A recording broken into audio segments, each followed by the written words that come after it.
કિચનમાં તમારું સ્વાગત છે અને એકદમ ચોખ્ખા સોડા એસના ઉપયોગ કર્યા વગર આપણે ઘરે જ ગાંઠિયા બનાવીને તૈયાર કરશું। તો તેની માટે મેં અહીંયા 100 ml એટલે 100 ml તેલ લીધું છે, એટલે કે હાફ કપમાં થોડું ઓછું લીધું છે। આ કપ 125 ml નો છે, એટલે થોડું મેં ઓછું લીધું છે। તેલ લઈ લેવાનું, ફ્લેવર વગરનું તેલ હોય તેવું તમારે લેવાનું। અને અહીંયા હાફ કપ પાણી લેવાનું છે, નોર્મલ પાણી જે હોય તે જ લીધું છે। અને તેની અંદર સ્વાદ પ્રમાણે મીઠું એડ કરી દેવાનું। બધી વસ્તુને આપણે અને પચવા માટે હળવા રહે તેટલા માટે, ગાંઠિયા પચવામાં હળવા રહે તેટલા માટે 2 પિંચ જેટલી હિંગ ઉમેરી, હાફ ટીસ્પૂન જેટલા કાળા મરીનો ભૂકો કે તમને વધારે ટેસ્ટ ભાવતો હોય તો તે પ્રમાણે તમે થોડું વધારે ઉમેરી શકો છો। તો બધી વસ્તુને આપણે અહીંયા સારી રીતે મિક્સ કરી દેવાની છે। અને સારી રીતે એટલે એને તેનું ટેક્સચર આ રીતનું ઘી જેવું થઈ જાય ને ત્યાં સુધી આપણે તેને સારી રીતે મિક્સ કરી લેવાનું। અને જો મિક્સ થઈ ગયું છે ત્યાર પછી અહીંયા હાફ ટીસ્પૂન અજમો લીધો છે, તેને પણ આપણે હાથેથી આ રીતે ક્રશ કરી અને ઉમેરી દેવાનું। અને અહીંયા સોડા વગર બનાવીએ છીએ તો અહીંયા મેં પાપડી ખાર લીધો છે। પાપડ ખાર જે હોય છે, પાપડીમાં આપણે ગુજરાતીઓ એડ કરતા હોય છે તે પાપડી ખાર 1 ટીસ્પૂન લીધો છે, અને તેને પણ અંદર એડ કરી દઈએ અને સારી રીતે મિક્સ કરી દઈએ। તો આપણું આ મિશ્રણ ગાંઠિયાનું તૈયાર થઈ ગયું છે।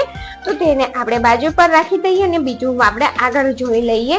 તો અહીંયા મેં 2.5 કપ બેસન લીધું છે। 2.5 કપ બેસન એટલે કે 250 ગ્રામ બેસન લેવાનું છે। કપમાં જોશો તો 2.5 કપ અને વજનમાં જોશો તો તે 250 ગ્રામ બેસન છે। અને બેસનને આપણે સારી રીતે ચાળીને લેવાનું છે। ચાળીને કોઈ પણ બેસનની વસ્તુ તમે બનાવો ને તો તેને ચાળીને બનાવો તો તે વસ્તુ વધારે સોફ્ટ તૈયાર થતી હોય છે। એર બબલ હવાના કણ ભરાય એટલે તે સોફ્ટ તૈયાર થાય છે। અને તેની અંદર જે મિશ્રણ આપણે પાણી અને તેલ મસાલાનો ગોલ કરીને રાખ્યો છે તેને એડ કરી દીધું। પહેલા બધું એક સાથે આપણે એડ નથી કરવાનું, થોડું એડ કરવાનું અને ત્યાર પછી તેની અંદર જો બીજું પાણી જે વધ્યું હતું તે પાણીને પણ બધું આપણે એડ કરી દઈશું। અહીંયા પરફેક્ટ માપની સાથે જ મેં તમને પાણી, તેલ અને લોટના પરફેક્ટ માપની સાથે જ મેં તમને અહીંયા માપ બતાવ્યું છે।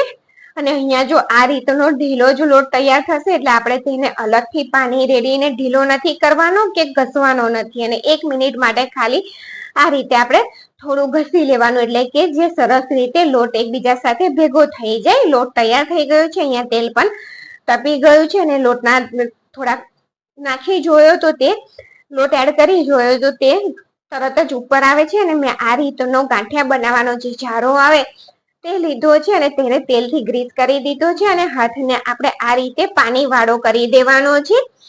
ત્યાર પછી આપણે લોટ લઈ લેવાનો છે અને તેલ તમે જ્યારે ગાંઠિયા બનાવવા માટે મૂકો તો કઢિયું પૂરું ભરીને નહીં મૂકવાનું, મોટું કઢિયું લેવાનું અને ઓછું મેં જે રીતે લીધું છે તે રીતે માપનું તેલ તમારે એડ કરવાનું। અને જો હથેળીની મદદથી આ રીતે આપણે લોટને ઘસવાનો છે, એક જ જગ્યા પર ઘસવાનો, એટલે આપણા ગાંઠિયા એકદમ સરસ તૈયાર થાય। એકદમ સરસ એટલે કે નાના નાના ટુકડામાં ના તૈયાર થાય, સરખા મોટા તૈયાર થાય એટલા માટે। અને અહીંયા ગેસની ફ્લેમ ગાંઠિયા પાડતી વખતે તમારે લો જ રાખવાની છે। ગાંઠિયા પડાઈ જાય ત્યાર પછી આપણે ગેસની ફ્લેમને મીડિયમ કરી દઈશું। અને ગાંઠિયાને પાડ્યા પછી ગાંઠિયાને એકદમ ઝડપથી પલટાવવાનો પ્રયત્ન ના કરતા તેને 1 મિનિટ માટે થવા દેજો, ત્યાર પછી તેને પલટાવજો, નહીતર બધા ગાંઠિયા તૂટી જશે, ટુકડા ટુકડા ગાંઠિયા થઈ જશે।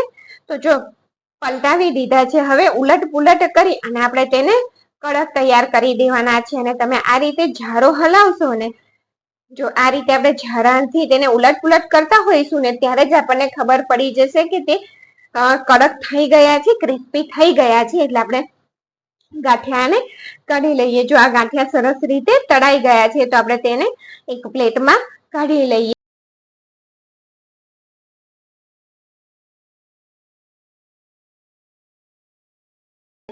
તેવા ગાંઠિયા તમે જરૂરથી બનાવજો. અને આ મેં ઝારાથી પાડ્યા છે. જો તમારી પાસે ઝારો ના હોય તો તમે સંચામાં પણ પાડી શકો છો, પણ સંચામાં થોડું તમારે લોટને કઠણ રાખવાનો. આટલો ઢીલો રાખશો તો આ ડિઝાઇન નહીં આવે, એટલે થોડો કઠણ રાખજો.